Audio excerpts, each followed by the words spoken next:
Hello, नमस्कार, सत श्री अकाल, आदाब। फिर से स्वागत है आप सभी का हमारे एक नए पॉडकास्ट के अंदर। दोस्तों, आज हम बात करने वाले भारत की विदेश नीति। यस, भारत की विदेश नीति, क्योंकि इसको एक ही घंटे में आप समेट नहीं सकते। हमारे लास्ट वीडियो में हमने आपको बताया था कि भारत अपने पड़ोसियों के साथ कैसा रिलेशनशिप है। पाकिस्तान हो गया, चाइना हो गया, अगर यहाँ पे देखा जाए श्रीलंका वगैरह। लेकिन आज हम बात करने वाले US, United state of America, दुनिया की सबसे बड़ी ताकत। भारत की विदेश नीति मोदी राज के अंदर कैसी रही है अमेरिका के साथ, तो आज डिस्कस करने वाले हैं। फिर से हमारे साथ जुड़े हैं यशपाल चौहान साहब, मोस्ट वेलकम फिर से आपका हमारे नए पॉडकास्ट के अंदर। नमस्ते, थैंक यू आपको भी और आपके दर्शकों को भी। तो चौहान साहब, जैसे कि आप जानते हैं, आज हम बात करने वाले हैं इंडिया यूएस की टाइज कैसी रही है, फॉरेन हमारे कैसे टाइज रहे हैं मोदी जी के रिजीम के अंदर, जयशंकर जी के रिजीम के अंदर। तो क्या रहा है भारत का और अमेरिका के बीच में संबंध, कितने मजबूत हुए हैं, उसके बारे में आज बात करने वाले हैं। तो नील भाई, जो भारत और अमेरिका के संबंध हैं, और जैसा आपने कहा कि मोदी ने जब 2014 से प्रधानमंत्री के रूप में अपना कार्यकाल शुरू किया, तब से हम पाएंगे कि भारत और अमेरिका के संबंध बढ़ते ही जा रहे हैं और प्रगाढ़ होते जा रहे हैं। यहाँ पर मैं आपको दिखाना चाहता हूँ कि 2014 मोदी के कार्यकाल में अभी हमारे जो वर्तमान विदेश मंत्री हैं सुब्रमण्यम जयशंकर जी, वो उस समय अमेरिका में भारत के एम्बेसडर थे, राजदूत थे। और आप देख सकते हैं, मैंने एक पिक्चर दिखाया है कि जयशंकर जी और उस समय के सेक्रेटरी ऑफ स्टेट यूएसए के जॉन केरी, ये मिलकर दिवाली मना रहे हैं। ये दिवाली के फोटो है। उनके चेहरों के हाव भाव को देख के आपको लग सकता है कि वो कितने अच्छे हैं। और यही हाव भाव एक तरह से अमेरिका और भारत के संबंधों का भविष्य और उनके प्रगाढ़ होते हुए, मजबूत होते हुए रिश्तों को दर्शाता भी है। करेक्ट। जो आने वाले पिछले 10 सालों में हमारे संबंध और प्रगाढ़ होते रहे हैं। तो भारत के जो विदेश मंत्री डॉक्टर एस जयशंकर हैं, पहले मैं उनके बारे में थोड़ा सा बताना चाहूँगा। वो एक तरह से एक रिबेल की तरह हैं। मतलब वो किसी इस्टेब्लिश्ड पॉलिसीज के पीछे नहीं जाते हैं, और वो बजाय हार मानने के हमेशा अपनी बात पे कायम रहना पसंद करते हैं। और जब भी किसी संवेदनशील मुद्दों पे उसका सामना किया जाता है, तो वो अक्सर एक पैसिव, निष्क्रिय आक्रामकता की हेल्दी डोज के साथ जवाब देना पसंद करते हैं। और उन्होंने सबसे महत्वपूर्ण बात यह है कि उन्होंने एक बहुत महत्वपूर्ण बात कही है और उस पर प्रकाश डाला है कि भारत को अब अन्य देशों द्वारा स्थापित मानदंडों के अनुरूप होने की आवश्यकता नहीं है। इसको मैं थोड़ा डिटेल में बताऊंगा, क्योंकि बोलचाल की भाषा में इसे जयशंकर सिद्धांत कहते हैं। तो मैं आपको फटाफट ये बताता चलूं कि डॉक्टर जयशंकर जी 2007 से 2009 तक हाई कमिश्नर टू सिंगापुर रहे थे और एम्बेसडर टू चेक रिपब्लिक में भी वो रहे हैं 2001 से 2004 तक। और सबसे इम्पोर्टेंट, 2009 से 2013 तक 4 साल तक वो चाइना में एम्बेसडर रहे। और इसके बाद 2014 से 2015 तक वो यूनाइटेड स्टेट्स ऑफ अमेरिका में भी एम्बेसडर रहे। तो ये बताने का मेरा मतलब ये है कि अभी आप देखेंगे कि जो 2014 से 2015 2 साल का जो कार्यकाल है, उसी कार्यकाल में मोदी जी ने अपने प्रधानमंत्री का कार्यकाल शुरू किया था। और आप यहाँ ये लिंक कर सकते हैं कि किस तरह डॉक्टर जयशंकर जी ने अपने कार्यों से, अपने प्रयत्नों से भारत की, मोदी की छवि को उन 2 साल में बढ़ाया। चौहान साहब, ये जो जयशंकर डॉक्ट्रिन है, जयशंकर जी का सिद्धांत ये कैसे काम करता है, ये है क्या, जनता को बताइए। तो ये बेसिकली जयशंकर सिद्धांत एक विचार है, एक थॉट है, और वो विचार क्या है कि भारत एक स्वतंत्र और उभरती शक्ति के रूप में अब अंतरराष्ट्रीय संबंधों के प्रति वैचारिक होने की बजाय व्यवहारिक रवैया अपनाएगा। मेरा मतलब है कि उन्होंने बोला कि अभी जो इंडिया है वो आइडियोलॉजिकल एटीट्यूड नहीं रखेगा, किसी आइडियोलॉजी के पीछे नहीं भागेगा, बल्कि वो प्रैग्मेटिक रहेंगे, मतलब व्यवहारिक रहेंगे, प्रैक्टिकल रहेंगे। तो नील भाई, जैसे अभी आप देख रहे होंगे कि ये जो पिक्चर दिख रहा है, इसमें हमारे एस जयशंकर जी, राजनाथ सिंह जी और अमेरिका के secretary of state Antony Blinken और डिफेंस मिनिस्टर उनके, ये दिख रहे हैं। तो 2022 में हमारे संबंध इतने प्रगाढ़ हो चुके हैं कि 2+2 मिनिस्ट्रियल डायलॉग शुरू हो गए हैं इंडिया और अमेरिका के बीच में। इसका मतलब ये है कि जो एंगेजमेंट का लेवल है इंडिया और यूएस का, वो 1-to-1 होने लगा है। और इस 2+2 मिनिस्ट्रियल डायलॉग में जो मेन 3 चीजें थी कि डीपर स्ट्रेटेजिक, गहरी रणनीति, डिफेंस टाई, रक्षा संबंध और अदर टेक अवेज, जो बाकी चीजें हैं। 2+2 डायलॉग में ये हाईलाइट किया गया, रेखांकित किया गया कि हमारी डिफेंस टाइज, जो रक्षा संबंध है, स्पेस, अंतरिक्ष टेक्नोलॉजी और लॉजिस्टिक कोऑपरेशन करेंगे।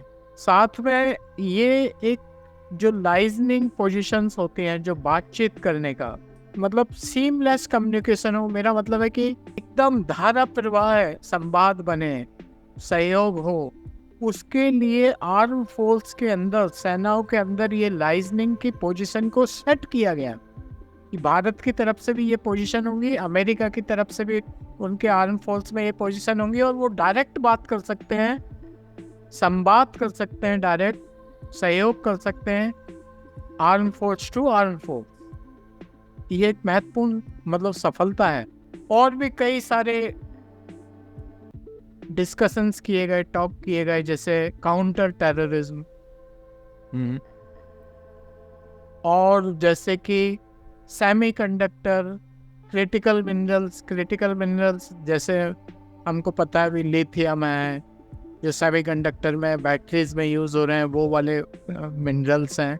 तो उन सब की टेक्नोलॉजी के क्षेत्र में हम अपना भारत और अमेरिका सहयोग बढ़ाएंगे, ये भी एक डिस्कस किया गया और इसको बढ़ावा दिया गया। जो सप्लाई चेन सिक्योरिटी है, मतलब जो सप्लाई चेन है, जैसे अभी आप नील भाई सुनते होंगे कि रेड सी में होती अटैक हैं, ये ऐसा है, तो जो सप्लाई चेन है उसको भी हम सिक्योरिटी प्रदान करेंगे। उसको कैसे स्ट्रेंथन किया जाए, कैसे मजबूत किया जाए, कैसे ये सिक्योरिटी चेन जो अमेरिका और इंडियन फर्म के बीच में चल रही हैं, जो गुड्स और सर्विसेज का जो इंटीग्रेशन चल रहा है, इन सबको मजबूती दी जाए, कैसे मजबूत किया जाए, ये सब भी डिस्कस किया गया है। अमेरिका की इंडस्ट्री ने कमिटमेंट किया कि जो हमारे इंडिया के एमआरओ कैपेबिलिटीज़ हैं उनको बढ़ाया जाएगा उनके द्वारा, जिसमें एयरक्राफ्ट की रिपेयर, उनको कैसे सुधारना है, रिपेयर करना है, और जो अनमैन्ड एरियल व्हीकल्स हैं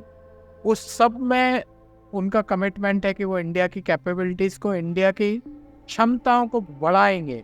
साथ में अफ़गानिस्तान पे भी डिस्कस किया गया है, लेकिन अफ़गानिस्तान का डिस्कशन सिर्फ इस चीज़ पे लिमिटेड है कि अफ़गानिस्तान की धरती को किसी और दूसरे देश की रक्षा सुरक्षा में थ्रेटन नहीं किया जाए, के लिए यूज़ नहीं किया जाएगा, उपयोग नहीं किया जाएगा।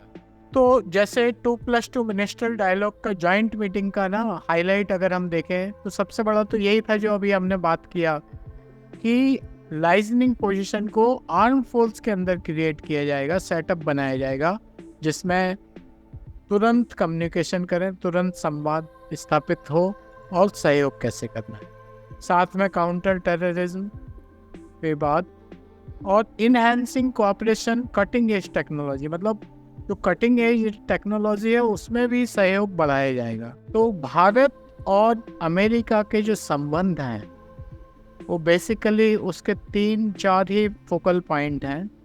पहला पॉइंट है चाइना के ऊपर, चाइना के एग्रेसिव बिहेवियर के ऊपर। दूसरा हमारा रीजनल सिक्योरिटी चैलेंजेस क्या हैं। थर्ड रशिया को लेकर, और अमेरिका भारत को MQ-9 ड्रोन देने के लिए तैयार हुआ। उन्होंने साथ में ये भी बोला कि हम साथ मिलकर जी के जो F414 जेट इंजन है उनको साथ में को प्रोड्यूस करेंगे और जॉइंट मैन्युफैक्चरिंग भी करेंगे जो आर्मर्ड इन्फेंट्री व्हीकल्स हैं उनका।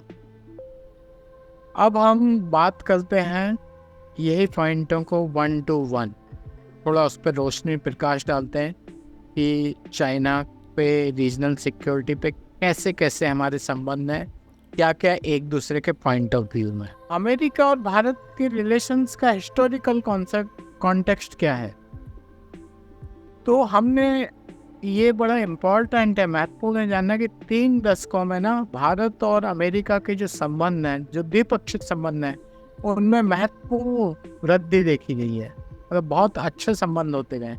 अगर हम 3 दशक पहले की बात करें या 1971 की बात करें तो एक टाइम वो भी था जब अमेरिका ने अपना जहाज को, जब भारत पाकिस्तान युद्ध चल रहा था, बांग्लादेश स्वतंत्र हुआ था, उस समय इंडिया के अगेंस्ट उन्होंने अपना जहाज भेजा था, लेकिन वो जहाज बंगाल की खाड़ी तक पहुंचता उससे पहले ही युद्ध खत्म हो चुका था, तो वो रास्ते से ही वापस लौट गया।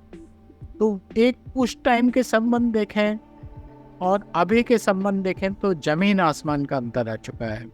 और इस रिश्ते को इस ऊंचाई तक लाने में डॉक्टर जयशंकर जी की ना बहुत रणनीतिक दृष्टि, उनका जो स्ट्रेटेजिक विजन है वो बहुत इम्पोर्टेंट रहा है। तो इसमें एक एनालिटिक डिवाइड भी है। जो जयशंकर सिद्धांत की जो हम बात कर रहे थे वो बेसिकली ईस्ट एंड वेस्ट को डिवाइड पे भी ध्यान देते हैं।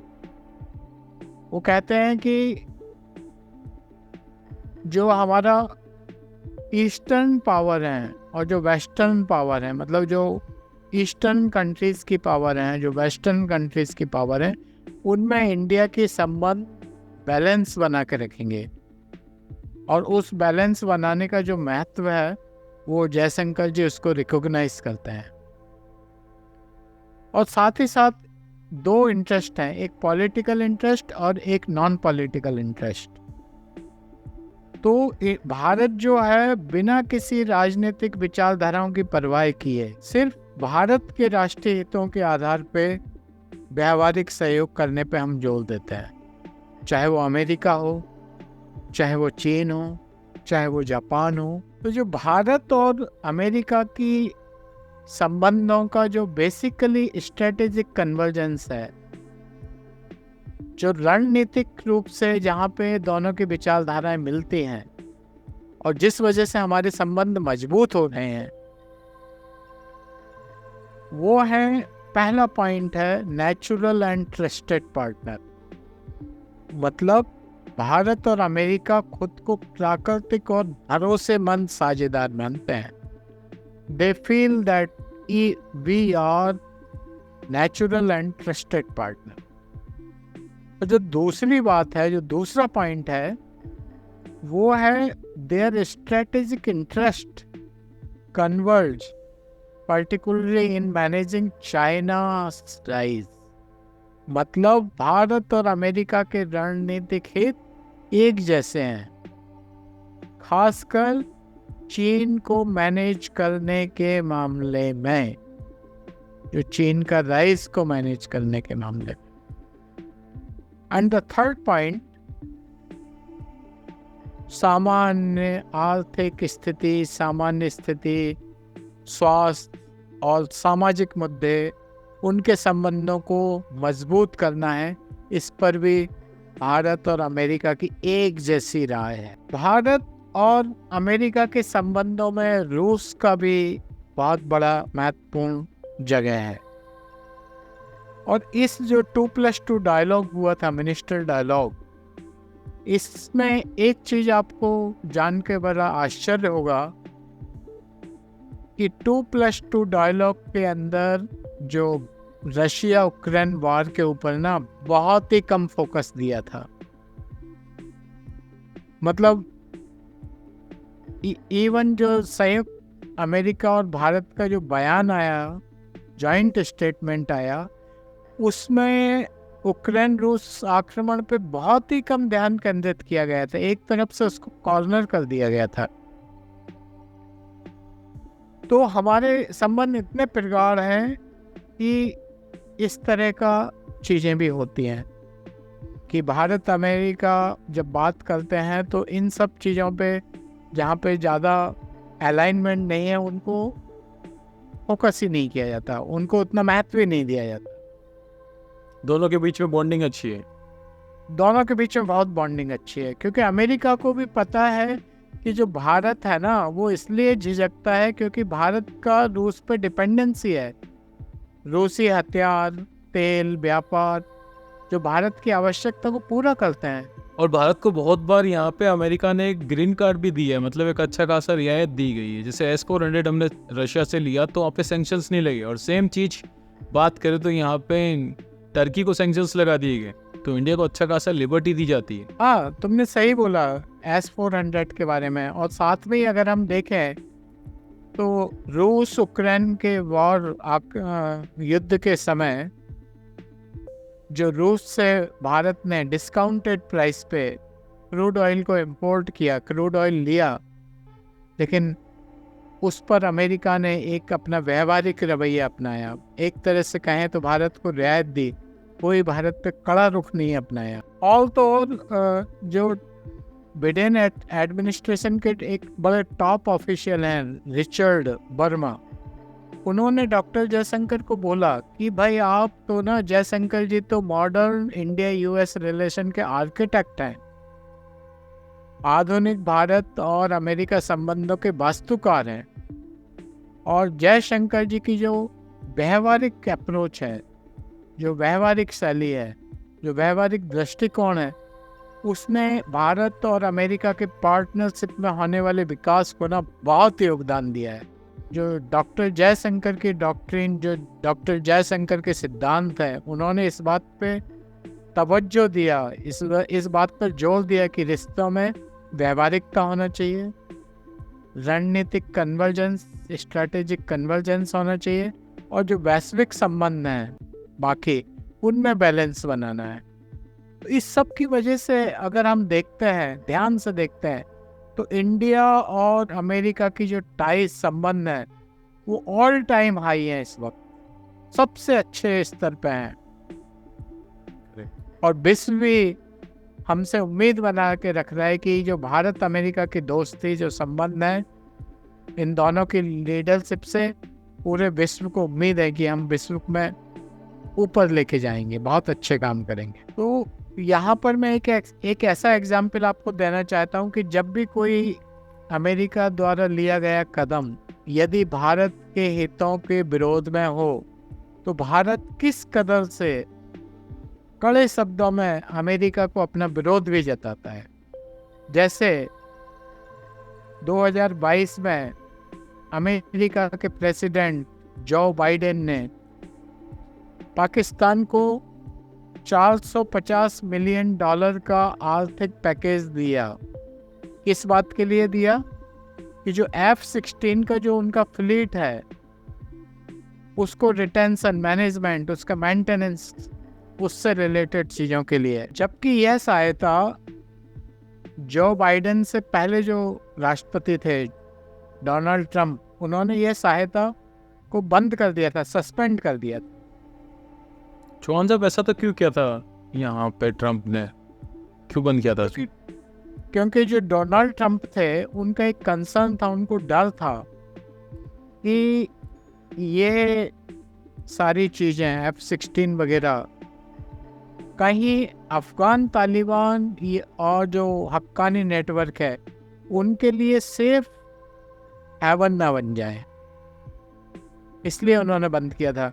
लेकिन जो बाइडन ने, तत्कालीन राष्ट्रपति जो जो बाइडन है, उन्होंने 2022 में ये $450 मिलियन की प्रोग्राम को फिर चालू करवा दिया था, उनको सहायता को शुरू करके। तो इस बात पे, इस कदम के जवाब, इस अमेरिका के इस कदम के जवाब में जयशंकर ने F-16 सहायता के पीछे के तर्क पे सवाल उठाया था और कहा कि हर कोई जानता है कि F-16 लड़ाकू विमानों का इस्तेमाल कहाँ और किसके खिलाफ किया जाता है। उन्होंने इस बात पे, जयशंकर जी ने स्पष्ट इस बात पे जोर दिया कि अमेरिका जिस तरह के तर्क दे रहा था ना, बोले इस तरह के तर्क किसी को बेवकूफ़ नहीं बना रहे हैं। तो फाइनली एक्चुअली हम जब अगर नज़र डालें भारत और अमेरिका के संबंधों पे जो पिछले 10 सालों में बढ़े हैं, उसके पीछे डॉक्टर जयशंकर की डॉक्ट्रिन, मतलब जयशंकर जी का सिद्धांत ही दिखता है। या हम दूसरे शब्दों में कह सकते हैं कि भारत और अमेरिका के रिश्तों में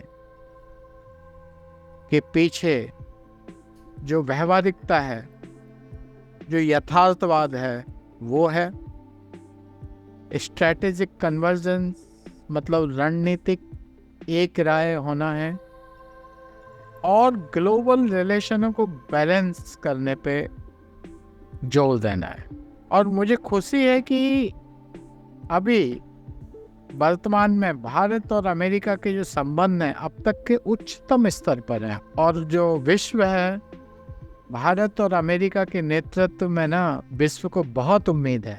तो मोदी जी की राज के अंदर जयशंकर साहब ने बहुत अच्छा काम किया है, इसमें तो कोई डाउट नहीं है। पूरी दुनिया के अंदर भारत का डंका बज रहा है।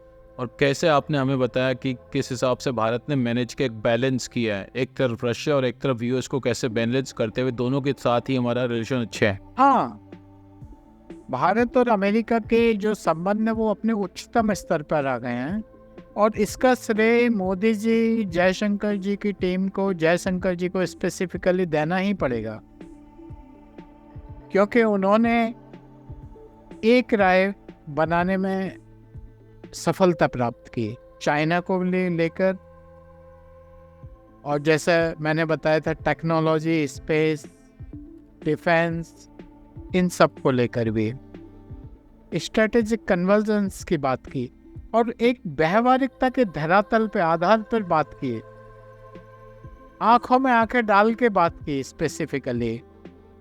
ये सबसे बड़ी बात मोदी, बिल्कुल, जो इससे पहले ये कभी संभव नहीं था। लोग सोच नहीं सकते कि आप अमेरिका की आंखों में आंखें डाल के बात कर सकते हैं, और ना सिर्फ आंखों में आंखें डाल के बात की, अपने लिए एक सम्मान भी, अमेरिका की नज़रों में अपने लिए एक सम्मान जगा दिया उन्होंने। अमेरिका ने भी हमारी हिम्मत की दाद दी है, हमारे पॉइंट ऑफ व्यू को उन्होंने सराहा है, और ना सिर्फ सराहा है, उसमें सहमति जाहिर की कि नहीं भाई, आप बोल तो ठीक ही रहे हैं। और वैसे भी देखा जाए तो दोनों देश का दुश्मन या कंपटीशन अगर देखा जाए, जिसको ज़्यादा खतरा है वो चाइना ही है। तो अगर यूएस को अगर चाइना के खिलाफ कोई चाहिए तो भारत से बड़ा कोई उसको सपोर्ट मिलने वाला नहीं। बात तो बिल्कुल सही है। चाइना का जो उत्थान है उसको देखते हुए अमेरिका का चिंतित होना भी स्वाभाविक है, और भारत और चाइना की भी कई कॉम्प्लेक्स तरह का रिश्ता है, स्पेशली जो सीमा विवाद को लेकर हमारा चाइना के साथ संबंध अच्छे नहीं हैं। लेकिन भारत यहाँ पर बड़े मैच्योर ढंग से, बड़े परिपक्व रूप से अपनी भूमिका निभाता है। वो चाइना के साथ बड़ा, जैसे मैंने कहा ना, ग्लोबल रिलेशंस को बैलेंस करने पे, संतुलित करने पे जोर दे रहा है। तो भारत अभी भी चाइना के साथ अपने संबंधों को बहुत संतुलित किए हुए है, और साथ ही साथ अमेरिका को भी इस संतुलन के बारे में सहमत किया हुआ है। हालांकि अमेरिका का एक्सपेक्टेशन बहुत ज़्यादा है भारत और चीन को लेके, मतलब भारत चीन को कैसे काउंटर कर सकता है उसको लेके। अमेरिका समझता है कि साउथ चाइना सी कि जो ईस्टर्न कंट्रीज हैं भारत की, उसमें साख बहुत अच्छी है, पर भारत एक बहुत परिपक्व तरीके से इन सब चीज़ों में चाइना के साथ, ईस्टर्न कंट्रीज के साथ, अमेरिका के साथ, ऑस्ट्रेलिया के साथ, जापान के साथ एक बहुत अच्छा संतुलन बनाए हुए है। और साथ में चाइना को भी उसने एहसास दिलाया हुआ है कि वो चुप बैठने वालों में से नहीं है। वो चाहता है, चाइना को ये एहसास दिलाया है कि जो पहले सीमा के विवादों का समाधान करना होगा, तभी हमारे संबंध अच्छे हो सकते हैं, नहीं तो नहीं। क्योंकि चाइना का अग्रेशन बढ़ता जा रहा है। एक तरफ वो साउथ चाइना सी के अंदर अग्रेशन बढ़ा रहा है छोटे छोटे देशों के साथ, एक तरफ वो ताइवान के ऊपर अपनी तो पूरी की पूरी पावर लगा रहा है, एक तरफ भारत के साथ कर रहा है। मतलब सारी बॉर्डर्स के साथ वो एंगेज लगता है। और यूएस के साथ ऑलरेडी इसके फाइट चली रही है, यहाँ पे यूएस और उसके बीच में ट्रेड वॉर चल ही रहा है। तो ये सारी चीज़ें चाइना को एक अग्रेसिव कंट्री सामने रखती दुनिया के सामने। तो यहाँ पे नील भाई, कॉम्बिनेशन आपको ये जान के आश्चर्य होगा कि जितने पड़ोसी देश चाइना के हैं, उनसे ज़्यादा देशों के साथ सीमा विवाद चाइना का चल रहा है। ये कैसे संभव है? इस पर हम फिर कभी बात करेंगे, बट ऐसा है। मतलब पूरी दुनिया का हेडेक जो है फिलहाल चाइना ही है। तो क्योंकि चाइना की एक पॉलिसी है, जैसा मोदी जी भी बोलते हैं, शुरू से बोलते हैं, एक विस्तारवादी। वो अपने क्षेत्र का विस्तार करना चाहता है, जो शायद आज के समय में बड़ा कठिन है।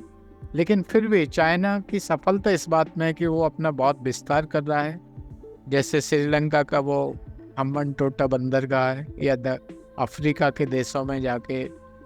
तो चाइना का एक विस्तारवादी सोच है, लक्ष्य है। तो अब जैसे कि आज हमने बात की यूएस के बारे में, आने वाला प्रोग्राम इंडिया चाइना के बारे में भी रख सकते हैं हम यहाँ पे।